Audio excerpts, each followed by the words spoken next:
No, like seriously, what do you want to do? Do you think you're gonna be a superstar?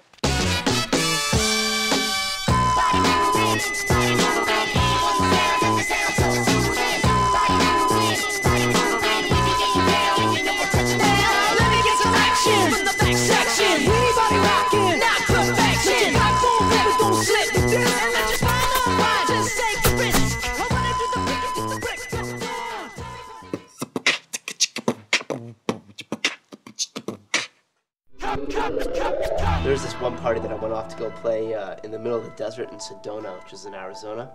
So there's like 4 guys, including me, in the car, and we're driving, and all of a sudden the promoter swings off the highway onto this real dirt road. The car's just going, just kicks up dust. Then I start realizing it's really dark out here. It's really cold out here. I have no idea where the hell I am. Finally, I lean forward and I'm like, hey, do you have any idea where the party is? And the guy's driving, he kind of goes, yeah, listen, if you see any lights, you hear loud music, that's when it's just pointed out, all right? Who the fuck could find this party? All of a sudden, it was like, over there! 5,000 people out here in the middle of the desert, right?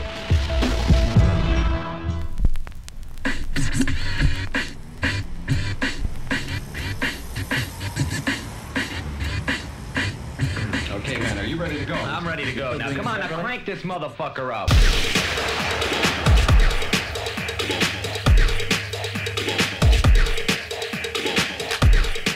I'd always loved music, always, from far back as I can remember. And there wasn't, well, what kind of music do you like? No, I love music. So like if it was, Beethoven, that was cool if I was feeling it at that time. It's Stevie Ray Vaughan to 9 Inch Nails to John Digweed, DJ Dan, Donald Glaude, Bad Boy Bill, The Cozy, Zeppelin, Truce and Chabellos, Parliament, Funkadelic, and George Clinton, Carl Cox, An Infected Mushroom. I love music across the board, you name it. Music.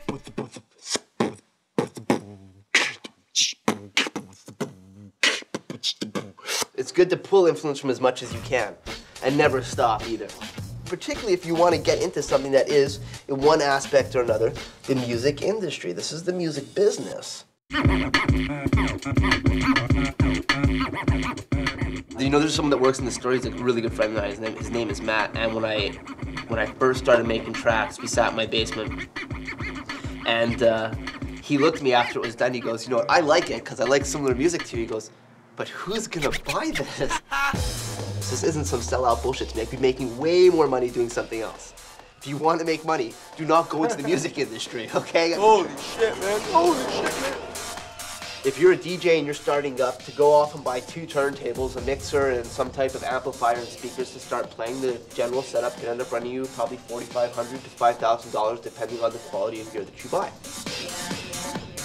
It's a realization very fast that money is an issue. In the year 2002, I lost $12,600 on gigs unpaid. Like really, I'm going to school to finance my hobby. So you look at any DJ and they're not just DJs. They're DJs and record shop owners. They're magazine reviewers and label owners. They're club owners. They're DJs and promoters. It's not that I'm starving or anything. Like I'm surviving. I'm able to float on water. I'm not sinking. But a 9-to-5 job would be way safer. I'd like I'm changing my name from DJ Alchemy to DJ Unemployed.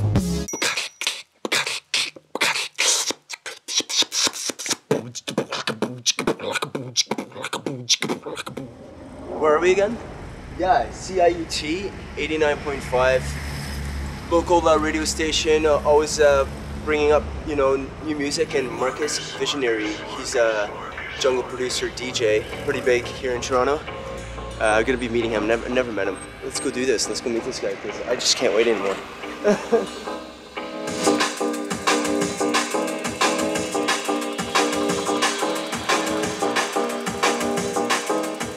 Light on. If so, we are on air. Please keep noise to minimum.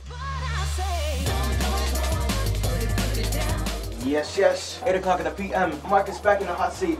Brand new music this week, let me tell you. So when I was a really little kid, it was like my parents were younger, there was parties in the house all the time. We'd play everything. So you'd have hip hop, reggae, dancehall, soca, techno, house, all under one roof. Very young, I was asking to play the music at the parties, And that's kind of sort of how I got my break. My first years on the rave circuit, like my sets were 9 to 11 in the morning. And it was a heavy set. I was younger, right? So I had the stamina, I was hungry. So I'd wake up at 8 o'clock in the morning, fresh, you know? Take a shower, go down to the rave, like in a warehouse or whatever, and just smash it, smash it, smash it.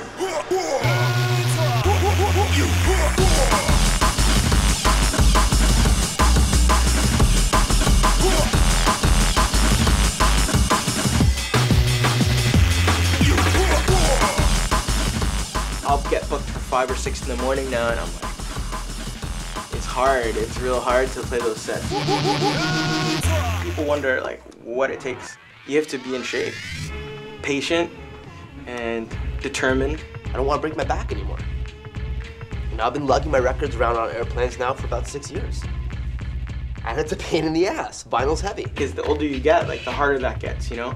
Being out at like 2 a.m., you're just like, boy, you see kids just going crazy at like 2 a.m. and they're like, Marcus, when's this going to? I'm like, 3. And they're like, it's not going till 6. You know, and they're like all upset, you know what I mean?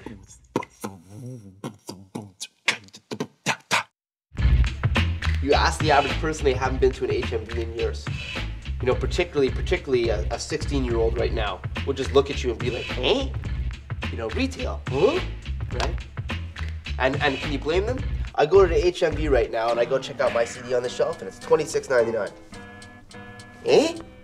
But unfortunately, still gotta have that full-time job. Art versus commerce has been a battle that's been going on for as far back as Shakespeare had to deal with it. Never mind someone trying to be a DJ. The balance is business and love. Come this June, it will be 10 years that I'll be DJing out. So I will be 10. Jello and Marcus, visionary. You guys are awesome, and thanks a lot. No matter how big of a dreamer or how much ambition you have, it comes to a point where you realize that, you know, I'm gonna be making music no matter what. As long as you got twisted and seductive music happening, people will come. Believe in yourself. And trust in what you do. And try and be honest. It's not always easy, sometimes impossible, but try. That's pretty much it, guys.